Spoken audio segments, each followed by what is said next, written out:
Salut tout le monde et bienvenue dans ce live sur Facebook. C'est vrai que l'actualité ces derniers jours, ces dernières semaines a été particulièrement intense dans le monde du cardio GPS, dans le monde du compteur cycliste aussi. Et puis c'est l'occasion voilà, de se connecter en live et puis de discuter un tout petit peu de ces nouveautés qui ont été annoncées, alors principalement par Garmin, mais pas que. Donc ce soir on va parler des nouveaux Edge 530 et 830 qui ont été annoncés la semaine passée. On va parler des 3 générations de montres qui ont été annoncées cette semaine par Garmin. Donc la nouvelle Forerunner 945, on va probablement parler principalement de cette montre puisque c'est celle que beaucoup de gens attendaient. On va parler aussi des nouvelles Forerunner 245 et 245 Music qui sont les nouvelles montres de course à pied de Garmin. Et puis on va parler de la Forerunner 45 et de la 45S qui est vraiment la montre de course à pied de Garmin qui est de l'entrée de gamme mais qui s'étoffe un petit peu avec des nouvelles fonctionnalités. Enfin, on n'a plus tout à fait les mêmes limitations que sur la Forerunner 35 qui est sortie maintenant 2-3 ans, quelque chose comme ça.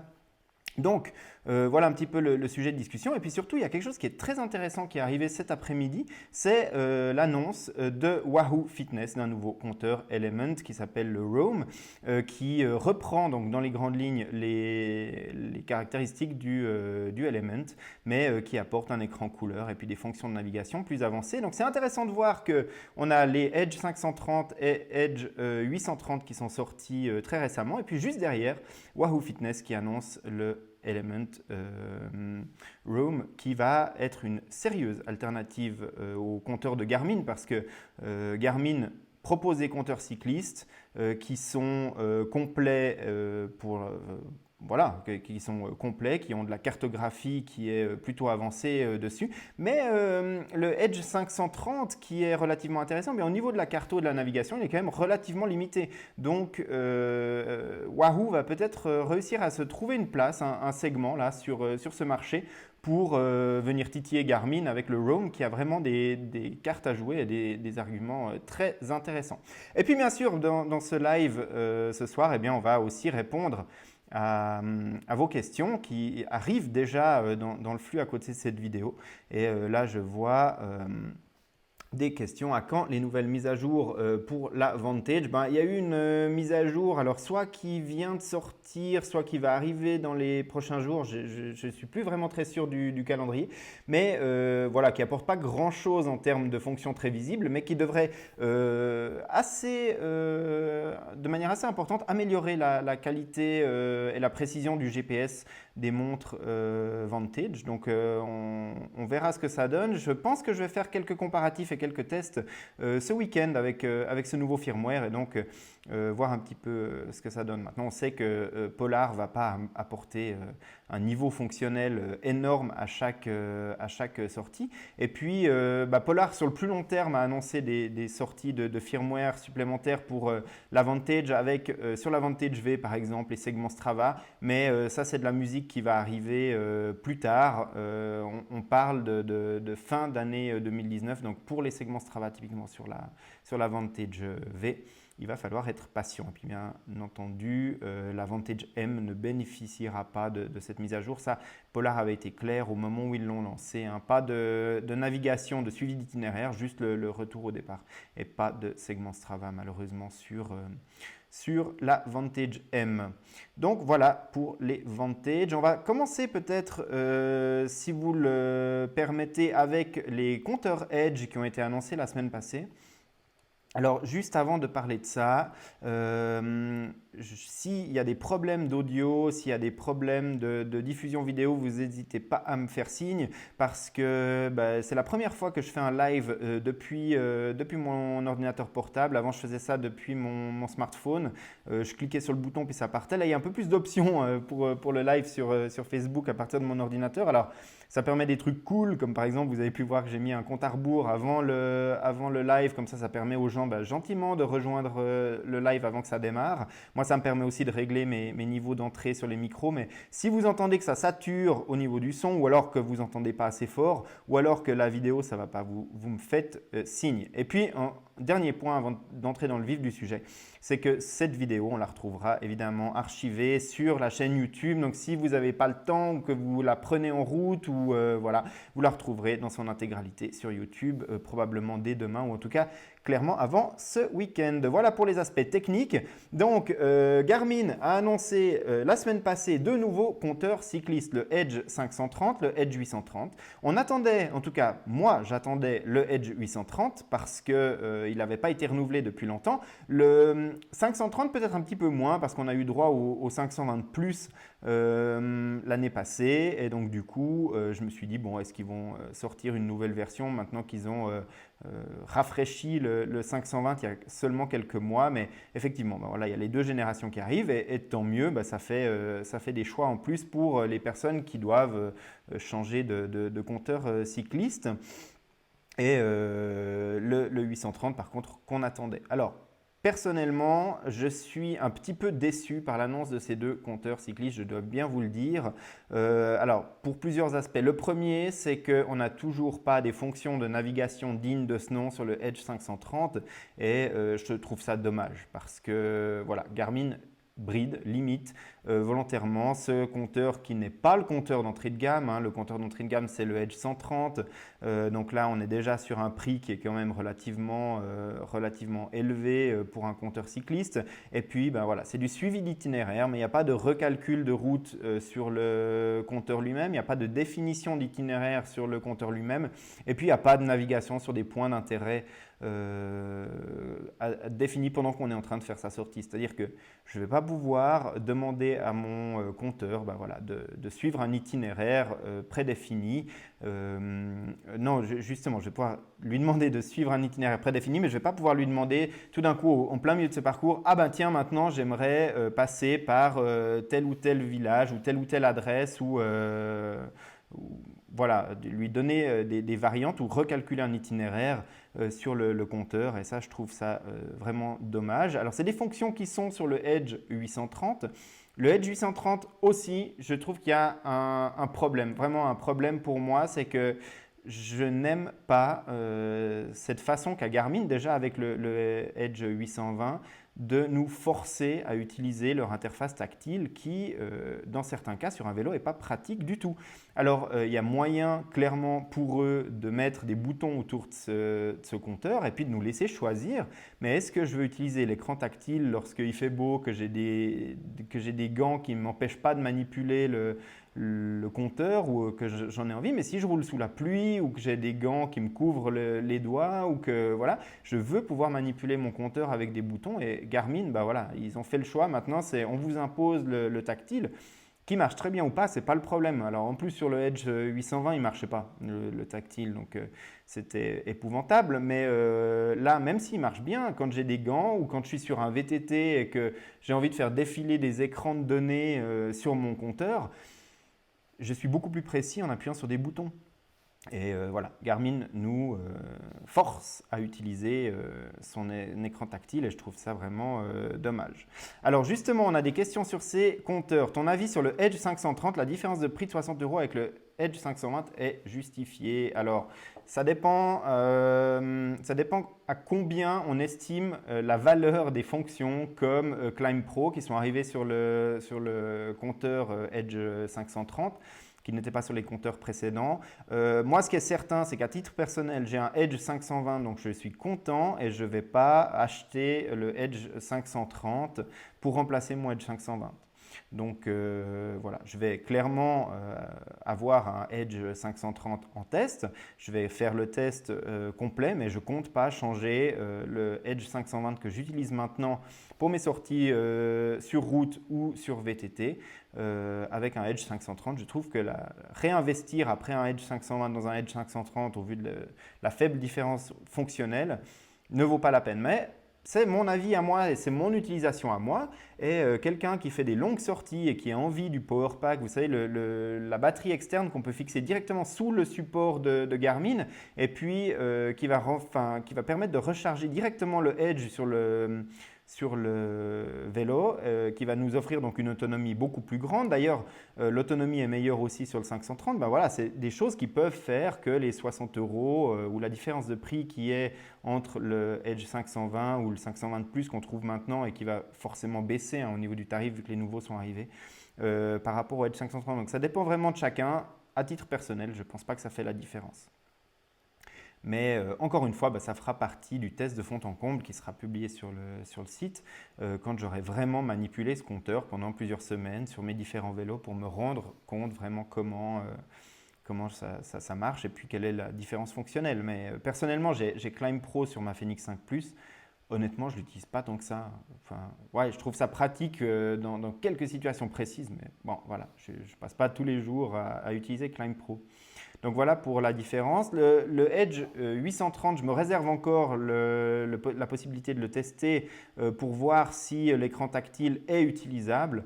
On arrive vers l'été, donc forcément ce sera cool d'avoir un écran tactile sur le vélo de route parce qu'on n'a pas de gants, parce que souvent on roule dans des bonnes conditions météo, etc. C'est une autre paire de manches en hiver quand l'écran est mouillé, qu'on a des gants longs, etc. Donc ça, c'est des choses aussi que je vais prendre en compte pour le tester.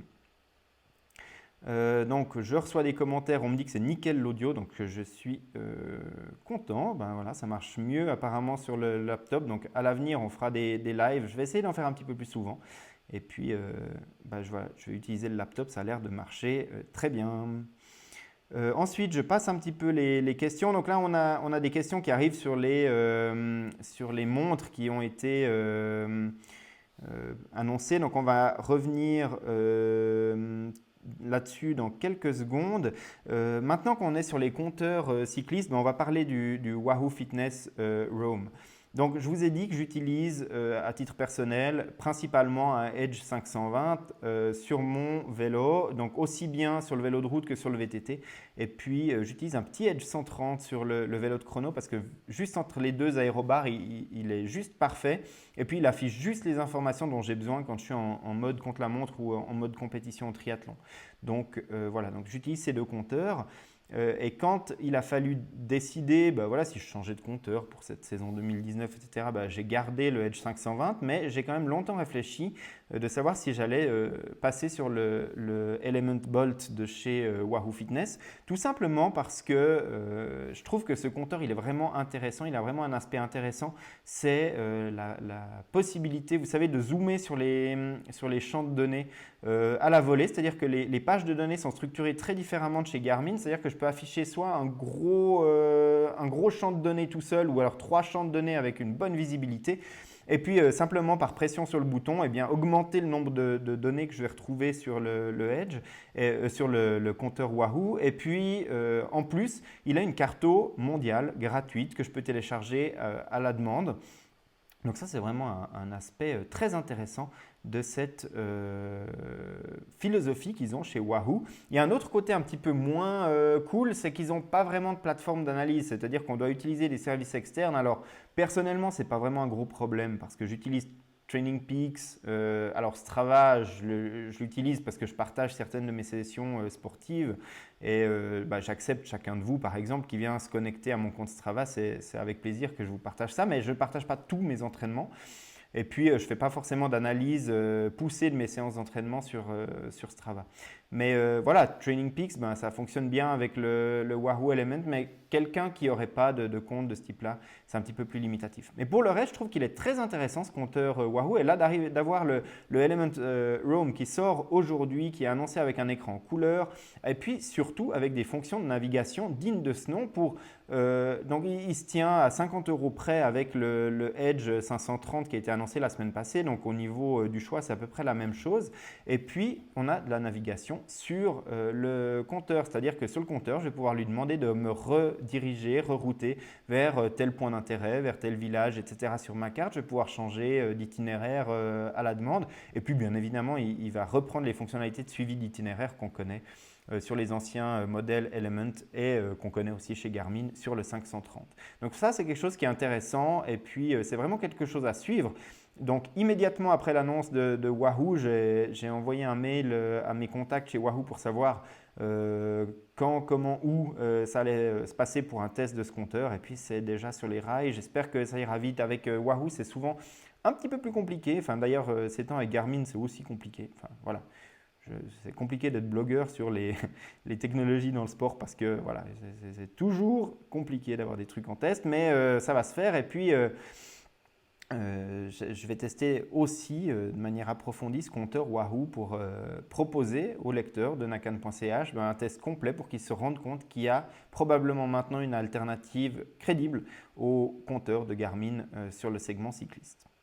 Voilà pour les compteurs. Alors on me demande encore la précision GPS. Donc effectivement là, ça va nous permettre de faire la transition sur les montres qui ont été annoncées par Garmin ces derniers jours. La précision GPS, elle est très impactée par le chipset qui est utilisé dans les montres. Donc d'un point de vue technique, c'est le petit composant électronique qui va recevoir les signaux GPS des satellites qui sont dans l'espace et puis qui va les traiter pour, avec la corrélation des différents signaux GPS qu'il va recevoir, définir le point précis sur la planète où on est. Et puis c'est ça qui va faire la précision GPS.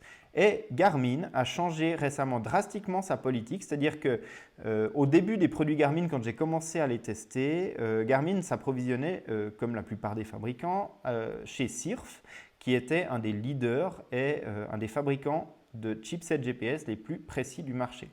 Et je peux vous assurer qu'aujourd'hui sur le marché, il n'y a pas encore de chipset qui arrive au niveau de précision des capteurs Sirf qu'on trouvait en 2010, en 2008, 2010. Voilà, c'est impressionnant. Malheureusement, ils ont été rachetés par Qualcomm et Qualcomm n'a pas continué ces séries de chipsets GPS. Depuis, Garmin a choisi de passer sur des chipsets Mediatek.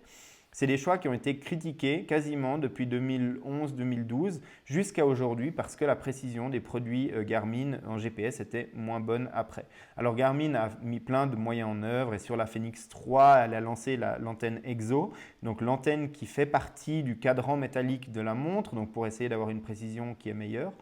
Mais depuis, on n'a pas de précision GPS qui a retrouvé le niveau qu'on pouvait avoir avec des Sirf. C'est-à-dire que moi, si je prends, je crois que derrière moi, c'est dur de faire de la météo. Ici, je dois avoir une Forerunner 910 XT. Et puis, cette montre, eh bien, elle a une précision GPS qui est presque meilleure que ma Fenix 5 Plus que j'ai aujourd'hui au poignet. Et voilà, donc ça c'est regrettable. Mais récemment, Garmin a changé de crèmerie et est passé, comme bon nombre de fabricants avant Garmin, hein, c'est-à-dire que Polar, Suunto, Coros, Wami avaient déjà fait ce choix, c'est d'aller chez Sony, de choisir un chipset GPS de chez Sony qui est beaucoup plus économe en énergie et puis qui est d'une précision, je ne sais pas si elle est vraiment mauvaise, je ne sais pas si elle est vraiment bonne, parce qu'en fonction des fabricants, bah, c'est soit une précision qui est correcte, c'est le cas chez Coros, chez Wami, et puis il y a d'autres fabricants, Suunto, Polar, pour ne pas les citer, qui ont beaucoup plus de mal à intégrer correctement ce chipset, et on le sait, hein, l'Avantage, c'est un secret pour personne, la précision GPS est à des kilomètres d'être celle de la V800 qui utilise l'ancien chipset Sirf dont on parlait avant. Donc voilà, vraisemblablement, alors je n'ai pas le détail de l'intégration des chipsets chez Garmin, est-ce que c'est dans les Edge, est-ce que c'est dans toutes les montres qui ont été annoncées. En tout cas, ce qui est certain, c'est qu'au vu de l'autonomie qu'ils ont annoncée sur la 945, il y a le chipset Sony à l'intérieur, c'est clair et net, parce que ce n'est pas possible d'obtenir ces autonomies avec les anciens chipsets de Mediatek. Pour les autres, je ne sais pas exactement. Alors, cette gamme de montres, on parlait de cette Forerunner 945, elle arrive enfin, j'ai envie de dire, parce que tout le monde l'attendait depuis l'arrivée des Fenix 5 Plus, avec un apport de musique, un apport de cartographie et puis un apport de Garmin Pay principalement. On retrouve également des nouveautés qui ont été amenées avec la Garmin Mark. C'est le capteur Elevate de 3e génération et puis un capteur de SPO2, donc un oxymètre de pouls à l'intérieur du capteur cardio-optique. Ça, alors on va être très clair, l'oxymètre de pouce c'est du gadget, Garmin Pay c'est un peu du gadget, la musique et la cartographie c'est les deux gros aspects intéressants et puis il y a quelques nouveautés au niveau du traitement des données FirstBeat, donc des algorithmes qui vont permettre de dire si on s'entraîne bien ou pas, etc. Mais encore une fois, ça, c'est aussi un peu du gadget. Et à ce sujet-là, je vous fais un petit peu de teasing. Dans le prochain épisode du podcast, donc mercredi prochain, eh bien, on va parler de ces algorithmes d'entraînement avec un médecin du sport québécois, avec mon ami Hermano. Donc, je vous invite à vous inscrire au podcast sur podcast.nakan.ch pour ne pas manquer cet épisode. Voilà donc pour les algorithmes. Mais les grosses nouveautés, donc on le disait sur la 945, c'est le nouveau chipset GPS, donc qui va offrir plus d'autonomie. C'est la musique. C'est la carto et voilà, en gros, Garmin Pay aussi, mais c'est un peu gadget quand même, Garmin Pay. Personnellement, j'ai déjà du mal à payer régulièrement avec mon smartphone. J'ai configuré une carte de crédit dans Garmin Pay, mais c'est plus pour l'avoir au cas où il m'arrive une catastrophe et puis que j'ai que ma montre avec moi, plutôt que pour l'utiliser au quotidien pour payer dans les commerces ou autres. Donc voilà. Donc la 945 aussi sera en test et là, ce sera très très intéressant de voir ce que ce nouveau capteur Elevate apporte comme précision cardio. Encore une fois, je vais être très franc avec vous, hein, le cardio optique Elevate de 3e génération, je l'ai déjà testé. Alors, ce n'était pas le même, hein, c'est celui du Vivo Smart 4. Donc, il intégrait déjà ces LED qui sont agencés comme sur le nouveau capteur. Et c'était voilà, la même catastrophe que sur les capteurs cardio des Fenix 5, Fenix 3 HR et compagnie. Donc, pas d'amélioration notable. Donc là, encore une fois, si on veut s'entraîner sérieusement sur du cardio, eh bien c'est clair et net, il faut une ceinture traditionnelle ou peut-être un brassard cardio-optique. J'ai testé le Scoshy Rhythm 24 récemment, donc le test est en ligne sur le blog et puis ça donne des résultats qui sont intéressants. Je suis en train de finir un article qui sera publié probablement semaine prochaine sur la précision. Est-ce que ça peut remplacer une ceinture cardio? Dans mon cas, c'est presque le cas, hein. Je vais pouvoir me passer de ceinture cardio dans la plupart de mes entraînements, mais il y a des limitations quand même. Mais voilà, donc soit un brassard cardio-optique, soit une ceinture traditionnelle, mais ne faites pas confiance à vos cardio-optiques sous les montres. La seule petite exception, c'est l'Apple Watch série 4, parce qu'on a vu que ça a donné des résultats qui étaient extrêmement intéressants, mais voilà, c'est la seule exception.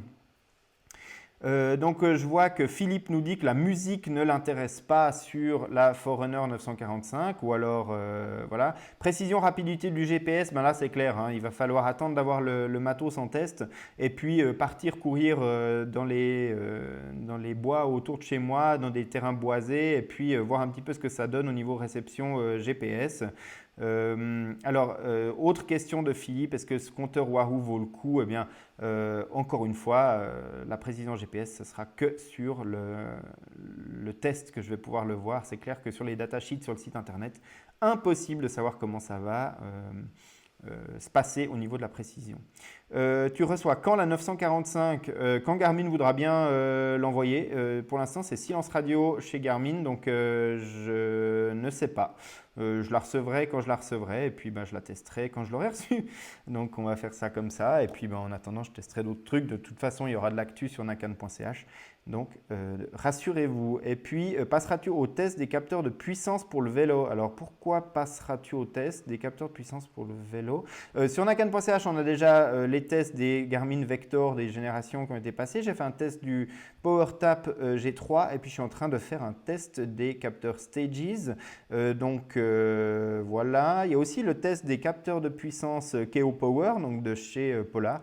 Forcément, je ne peux pas tout tester en termes de capteurs de puissance. J'ai commandé un IQ Square parce que vous avez peut-être déjà entendu parler de cette marque, IQ2. C'est un projet qui a été crowdfundé et puis qui devait être livré fin de l'année passée. C'est simplement un petit capteur qu'on met entre la manivelle et la pédale. Donc, il va augmenter un petit peu la largeur du Q-Factor, mais qui va permettre d'utiliser ses propres pédales et puis de rien modifier sur le vélo à part juste de mettre ce petit élément en plus entre la pédale et puis la manivelle. Et voilà, ça aussi, j'ai une précommande là-dessus. Et puis, donc du coup, je devrais l'avoir dès qu'ils sont disponibles. Donc, ce sera un autre test de capteur de puissance. Voilà. Alors ensuite, donc on a parlé de la Forerunner 945. Si vous avez encore des questions par rapport à cette montre, n'hésitez pas à les poser dans le flux, hein. Je vous lis au fur et à mesure que je raconte mes bêtises.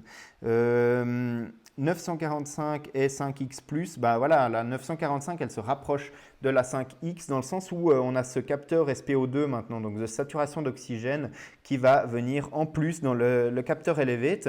Et ce capteur intéressant, hein, il est aussi dans la Forerunner 245, donc ça permet aussi d'avoir un petit modèle qui a ce capteur de SPO2.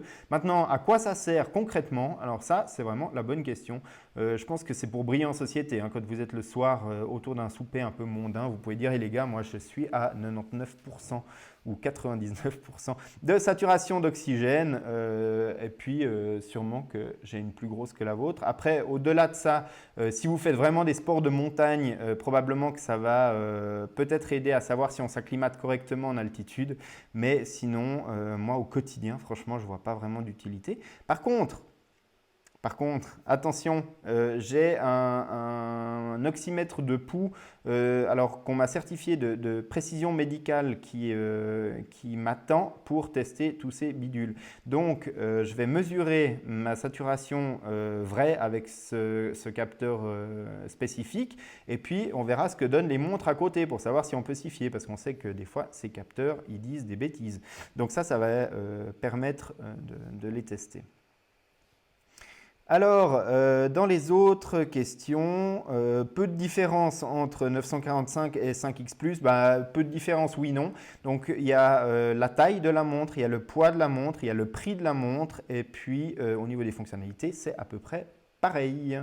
Est-ce que Polar prévoit un successeur à son M460 dans un futur proche? J'espère pour eux, parce que sinon ils vont disparaître du marché du compteur cycliste, parce que ça va être moche de concurrencer des Edge 530 ou des Wahoo Element Roam avec un M460, hein, ça va être compliqué.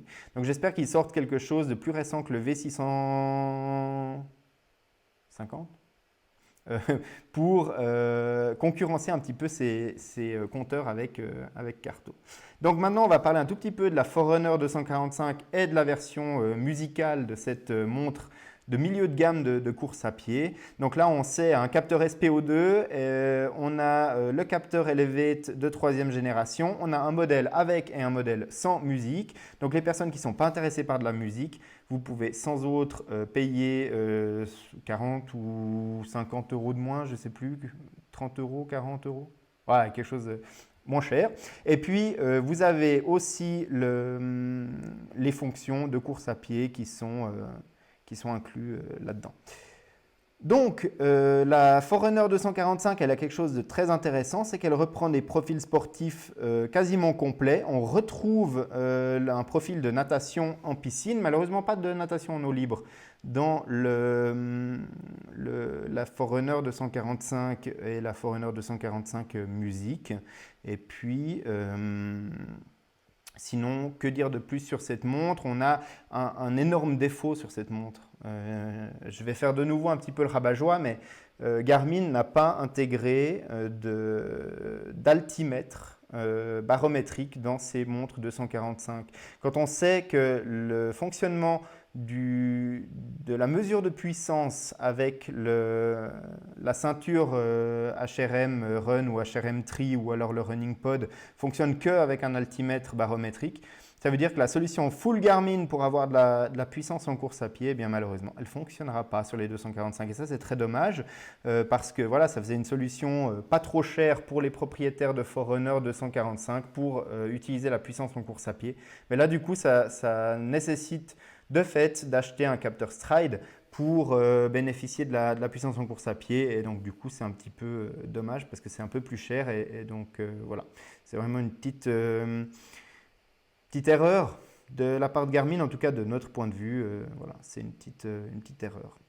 Et puis voilà, donc pour cette Forerunner 245, je crois qu'on a un petit peu fait le tour. Donc après, sinon, pas de surprise, hein, pas de support de capteur de puissance sur le vélo pour le cyclisme sur ces montres, mais sinon il y a un profil de cyclisme aussi. Donc c'est une montre multisport qui ne va pas faire du triathlon ou du athlon ou des enchaînements multisports, mais qui va permettre de pratiquer plus de sport que ce qu'on avait sur la Forerunner 235. Et puis, il y a la Forerunner 45 qui vient elle aussi. Alors elle, c'est la plus grosse différence par rapport au modèle précédent parce que là aussi, on retrouve plusieurs profils sportifs et là aussi, on retrouve des caractéristiques qui sont plus sympas avec un capteur cardio-optique aussi élevé de troisième génération. À ma connaissance, je n'ai pas vu de capteur SPO2 par contre sur cette Forerunner 45, donc la saturation d'oxygène ne devrait pas être dessus. Par contre, voilà. On pourra enfin faire un peu d'autres sports que de la course à pied avec ce compteur, avec cette montre. Donc voilà, on a fait un peu le tour de ces nouveautés qui ont été annoncées. Donc comme je vous l'ai dit, les modèles de test devraient arriver prochainement. Je suis en contact avec Wahoo pour le Element Roam et avec Garmin pour tout le reste. Ils vont probablement faire comme d'habitude, c'est-à-dire qu'ils vont reprendre contact avec moi sur le tard et puis ils vont m'envoyer un carton avec tout le truc dedans à tester en 15 jours. Mais bon, j'ai l'habitude, donc on va faire ça. Donc voilà pour le live de ce soir.